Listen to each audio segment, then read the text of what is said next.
why Bestia was added to the match, other than him having taken the loss so that Mance Warner and Havoc can continue their feud.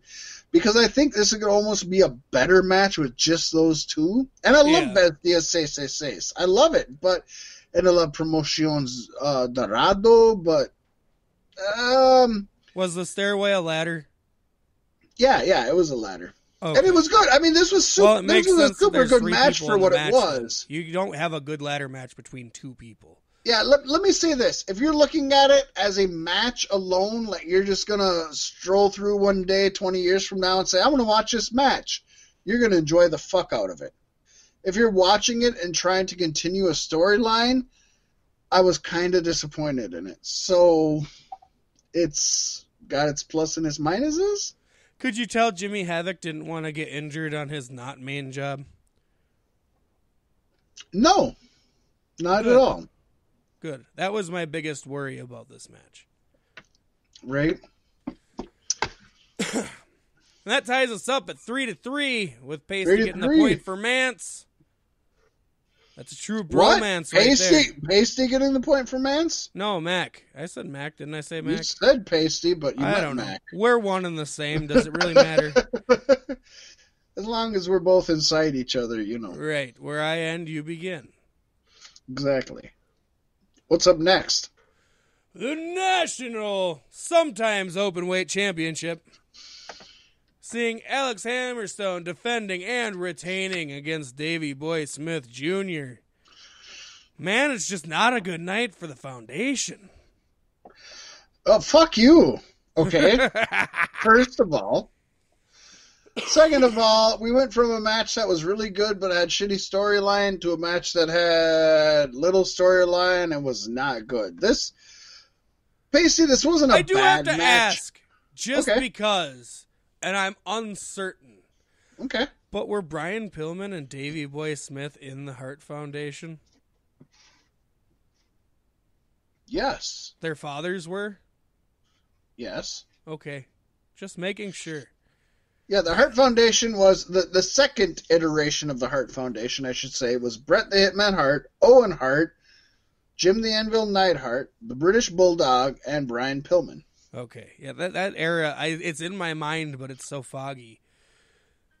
The original Hart Foundation was Bret the Hitman Hart, Jim the Anvil Neidhart, and Jimmy Hart.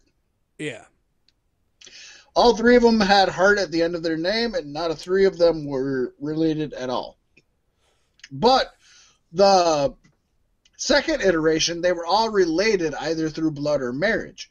Bret the Hitman Hart, Owen Hart, brothers. Jim the Anvil Neidhart was married to their sister.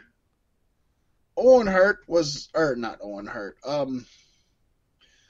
Bulldog was married to their sister. And Brian Pillman was not actually married or blood related, but did train there and was one of their best friends. Well, there you go.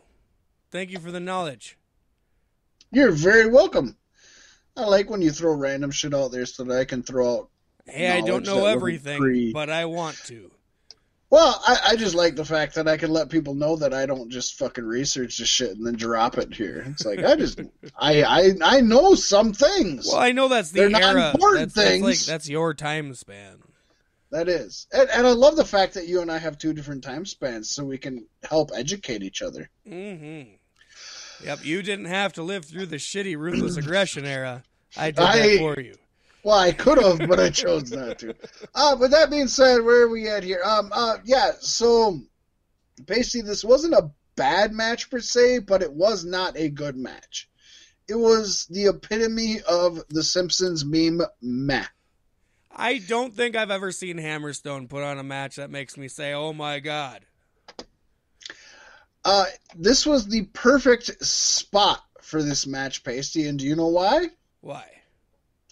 Because this was the proverbial bathroom break position. Oh no, that is the right spot. Yes. It is. I think so. The finish was weak in that there was just no way that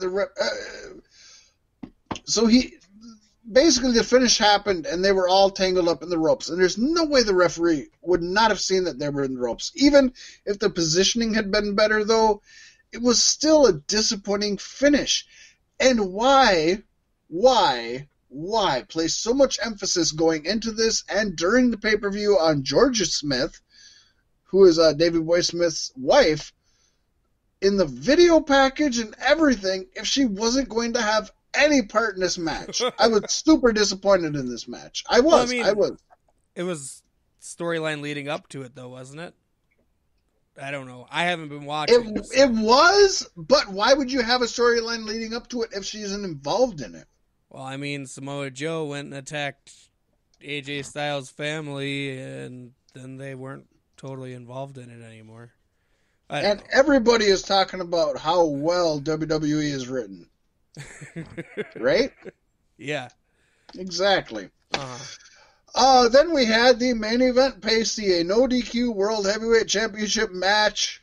The champion, Jacob Fatu, retained his title against the legendary LA Park. Yes. You didn't see this, but what do you have to say about this? What are your expectations? What do you feel about this?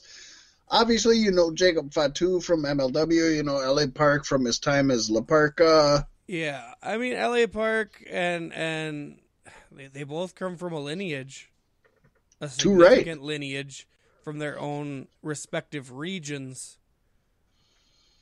And I would expect this to be pretty fantastic for what it is. I mean, overall in the, PWI top 100, they're not high up. No, neither one. No, but for what it is, I expect quite a bit out of it. Especially the main event on the first MLW pay-per-view. I mean, you got to earn that, right? You should, and Paystee, they did. And you're going to go back and watch. I hope you're going to go back and watch this. I think you're going to go back and watch this.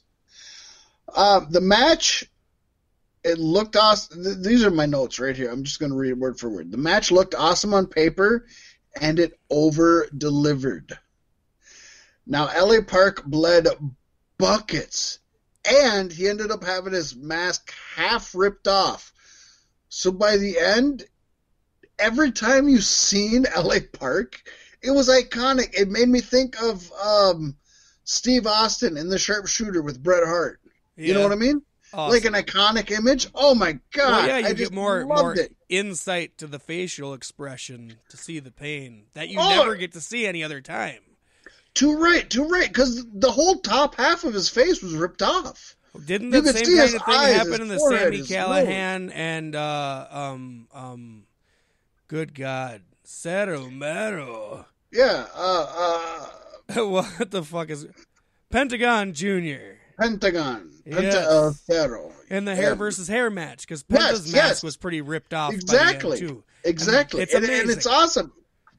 It's probably better than if they would get fully demasked. You know what I mean? Oh, and 100% is better. They never show that, and it always gets me, but I think that's the point.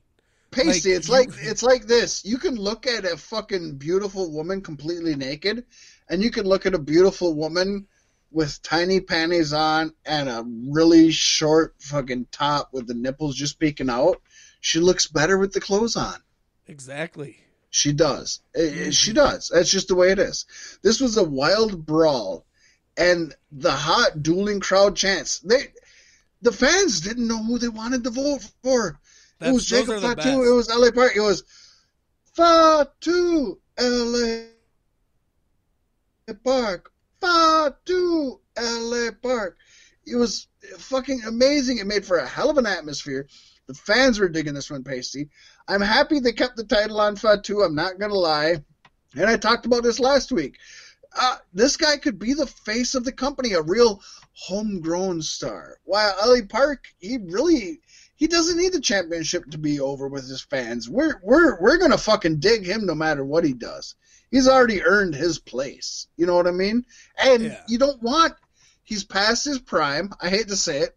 He did an awesome job in this match, but he's past his prime. Right. And you don't want to worry about injuries. Yeah. He's no Tommy Dreamer. No, I loved it. I loved it. I loved it. I fucking loved it. I fucking loved it. This was an A+ match for me. I did not have one negative to say about this. That's awesome. But I do have one negative, Paystee, is that we came to a tie. Yes, we did. And don't you wish the tiebreaker was the Hart Foundation loses all matches? Well, you probably would have picked yes for that, so I guess it really doesn't fucking matter. Well, they didn't lose all their matches, though. Teddy Hart won. That's true. Yeah, so you would have won that in that situation. Yeah, I know. I suck. But the stipulation was Hart Foundation wins all matches, and I said no. And you won this. And I won it 5-4. I'm giddy. You can have all the WWE pay-per-views. I don't even give a shit and you're building back up there. You get all the other ones. Yeah. So hopefully you'll get a chance to watch this. But as of now, best match, Fat Mack is saying main event.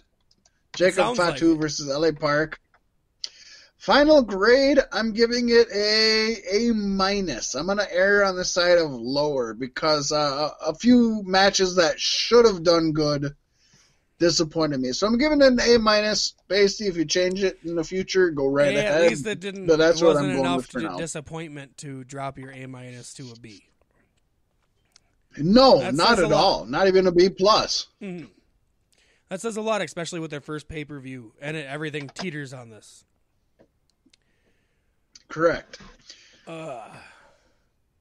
But everything also teeters on AEW's first pay-per-view since the inception of Dynamite. AEW Full Gear airing this Saturday for outrageous American dollars. But get you a VPN trial. Figured that out yet, have get they? you a VPN trial and be in the United Kingdom and get it for $20. Do it.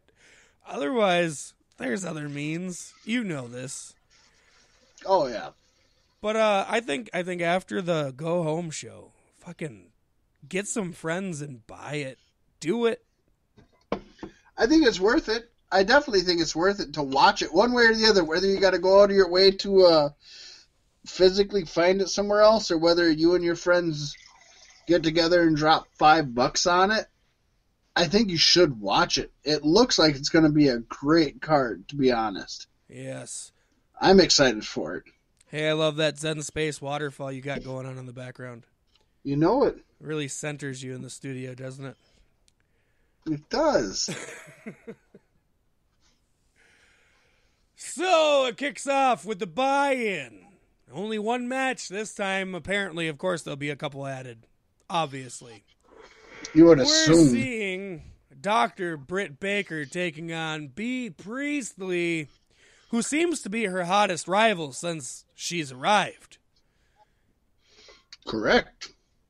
I think this is going to be a good match, and I think B can take Britt Baker to the limit. I think you slow burn Britt Baker. She's going to be the face of your company. You slow burn her. I don't know if you keep putting her on your fucking pre-shows, because I think she needs to see a little bit more respect from the company than that. Right. But I understand the time constraints in which they're working with. So, and honestly, with the YouTube money coming in, is AEW Dark really any less of a show? It's not, because it's basically MLW or NWA. It's a YouTube wrestling program.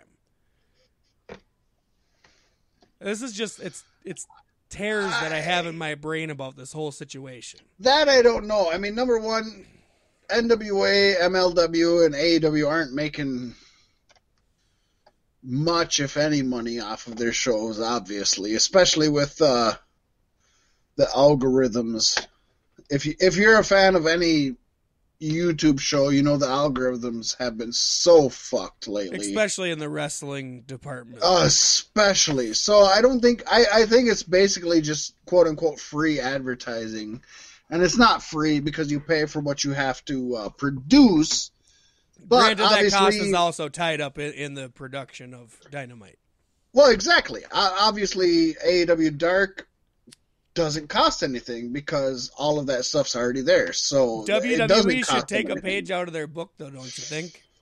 WWE airs do, most of their paid stuff event. on there, so I think they have main event, but a main event should be a YouTube show as well. Yeah, but have you seen? But they always air all of their